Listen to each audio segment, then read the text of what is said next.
વડોદરામાં બીજેપીનો જ્વલંત વિજય બાદ પણ પ્રજામાં રોષ। સ્માર્ટ સિટીના દાવાઓ વચ્ચે વડોદરાના સમા વિસ્તારમાં રિધમ હોસ્પિટલ પાછળ આવેલી સોસાયટીમાં વર્ષોથી સમસ્યાઓ યથાવત છે।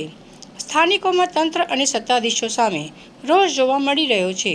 વિશ્વામિત્રી નદીના તટ પર ગંદકીનું સામ્રાજ્ય, સુરક્ષા દિવાલનો અભાવ અને અવાવરૂ જગ્યાએ અસામાજિક તત્વોનો અડ્ડો સ્થાનિકો માટે મોટો ખતરો બન્યો છે। દુર્ગંધ અને વરસાદમાં પાણી ભરાવાની સમસ્યાથી લોકો પરેશાન છે। અનેક રજૂઆતો છતાં તંત્ર નિષ્ક્રિય હોવાનો આક્ષેપ। સ્થાનિકો કહે છે કે મત આપ્યા છતાં સમસ્યાનો ઉકેલ મળ્યો નથી, જેના કારણે ભારે અસંતોષ ફેલાયો છે। મારું નામ દેવેશ દવે છે। હું અહીંયા આગળ શ્રવણ ગ્રીન એપાર્ટમેન્ટમાં રહું છું। આ સ્ટ્રીટ લાઇટોની બી વારંવાર રજૂઆત કરીને નખાવડાયેલી, એવી જ રીતે આ કચરા માટે અહીંયા આગળ કાયમ ઊભો રહીને લોકોને હું બોલું છું કે અહીંયા આગળ ના કરો। અને સૌથી વધારે અહીંયા આગળ હેરાનગતિ જતા આવતા લોકો કાયમ કચરા અહીંયા નાખીને જતા રહેશે। આ ઉપરાંત આ દિવાલ બે વર્ષથી આ દિવાલ તૂટી ગઈ છે, સેફટી વોલ, એનું પણ કોઈ પણ વસ્તુ કરી નથી રહ્યા કોઈ પણ।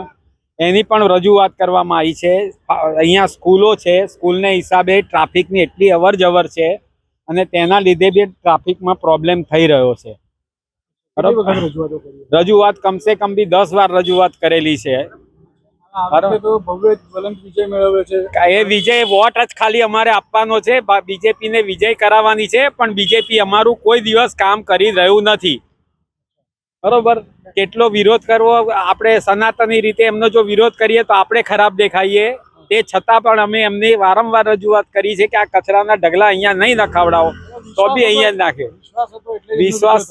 વિશ્વાસ તો રાખીએ જ છે, મોદી સાહેબના હિસાબે વિશ્વાસ રાખવો જ પડે છે। અહીં કોઈ બી કેન્ડિડેટ હોય જીતે છે મોદીના નામથી જ જીતે છે, બાકી પોતાનું કોઈ કાર્ય કરતા નથી।